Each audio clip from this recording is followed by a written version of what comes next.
ಕ್ಯಾಮ್ರಾಗ್ ಹೋಗಿ ಹೇಳ್ತೀರಾ ನಾನು ಹೋಗ್ಬೇಕು, ನಾನು ಇಲ್ಲಿಂದ ಹೋಗ್ಲೇಬೇಕು ಅಂತ ನಿಂತ್ಕೋತೀರಾ? ಇವನ್ ಬಿಗ್ ಬಾಸ್ ಕೂಡ ಅದೆಲ್ಲ ಸಾಧ್ಯ ಇಲ್ಲ, ಜನಗಳು ಕಳಿಸ್ಬೇಕು ಅಂದ್ರೆ ಕಳಿಸ್ಬಿಡ್ತಾರೆ, ವೇಟ್ ಮಾಡಿ ಅಲ್ಲಿವರೆಗೂ ಅಂತ.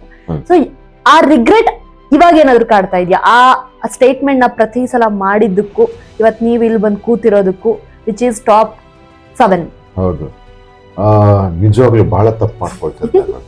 ನೀವು ಹೇಳಿದ್ ನಿಜ.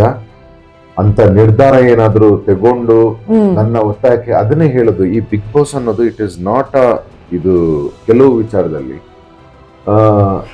ಅವರು ಎಲ್ಲೋ ನನ್ನಲ್ಲಿ ನೋಡಿದ್ದಾರೆ ಏನು. ಸೊ ನನಗೆ ಬಹಳ ಭಯ ಇತ್ತು ಏನು ಹೀಗಾಗುತ್ತೆ ಅಂತ. ಸೊ ನಾನು ಅದನ್ನ ಕೇಳ್ಕೊಂಡಿದ್ದು ನಿಜ. ಅದು ಏನಾದ್ರೂ ನಾನು ಆಗಿದ್ದಿದ್ರೆ ಇವತ್ತು ದೊಡ್ಡ ಒಂದು ಲಾಸ್ ಆಗ್ತಿತ್ತು ನನ್ನ ಇಡೀ ಜೀವನದಲ್ಲಿ. ಯಾಕಂದ್ರೆ ಈ ಶೋಕ್ ಮತ್ತೆ ಹೋಗಿ ಪ್ರೂವ್ ಮಾಡ್ಕೊಳ್ಳೋಂತ ಅವಕಾಶನೇ ಇಲ್ಲ. ಬಟ್ ಅವ್ರು ನನ್ನ ಮೇಲೆ ನಂಬಿಕೆ ಇಟ್ಟಿದ್ರು, ಬಿಗ್ ಬಾಸ್ ಆಗ್ಲಿ ಕಿಚ್ಚ ಸರ್ ಆಗ್ಲಿ ನಂಬಿಕೆ ಇಟ್ಟಿದ್ರು.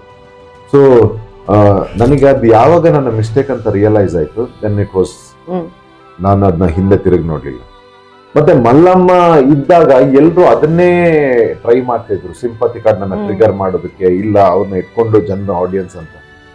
ಸೊ ಮಲ್ಲಮ್ಮ ಹೋದ್ಮೇಲೆ ಏನಾಯ್ತು ಅಂತಂದ್ರೆ ನಾನು ಒಂಟಿ ಆದೆ. ಆಗ ಇನ್ನು ನಂದೇ ಅಲ್ವಾ ಆಟ. ಇಲ್ಲಿವರೆಗೆ ಸಿಂಪತಿ ಕಾರ್ಡ್ ಇತ್ತಲ್ವಾ, ಈಗ ತೋರಿಸ್ತೀನಿ ನಾನು ಯಾರು ಅಂತ ನಿಂತ್ಕೊಂಡ್ಬಿಟ್ಟು.